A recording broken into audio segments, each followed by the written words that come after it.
నిజానికి వీరిద్దరి మధ్య విభేదాలు చాలా తీవ్రంగా ఉండేవి.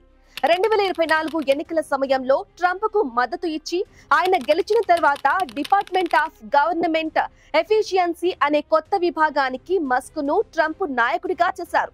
కానీ ట్రంప్ తెచ్చిన కొన్ని పెద్ద బిల్లులను మస్క్ వ్యతిరేకించడంతో ఈ ఏడాది మే 30న మస్క్ ఆ పదవికి రాజీనామా చేశారు. ఆ తర్వాత బహిరంగంగా ఒకరిపై ఒకరు విమర్శలు, వార్నింగ్లు ఇచ్చుకున్నారు.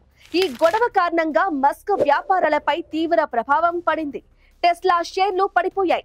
నాసాతో స్పేస్ ఎక్స్ ఒప్పందాలు కూడా రద్దయ్యే పరిస్థితి వచ్చింది. ఇక రాజకీయాల్లో జోక్యం చేసుకుని ట్రంప్ ను ఇరుకున పెట్టిన కొన్ని ఫైళ్లను కూడా మస్క్ ప్రస్తావించారు. అంత తీవ్రంగా విమర్శించుకున్న ఈ ఇద్దరు పెద్ద మనుషులు హఠాత్తుగా ఇప్పుడు కలిసి కనిపించడం, మాటలు కలుపుకోవటం వెనుక వ్యాపార అవసరమే ప్రధాన కారణమని విశ్లేషకులు చెబుతున్నారు. ప్రభుత్వంతో మంచి సంబంధాలు ఉంటేనే టెస్లా, స్పేస్ ఎక్స్ వంటి పెద్ద కంపెనీలకు లాభాలు, కొత్త ఒప్పందాలు దక్కుతాయి.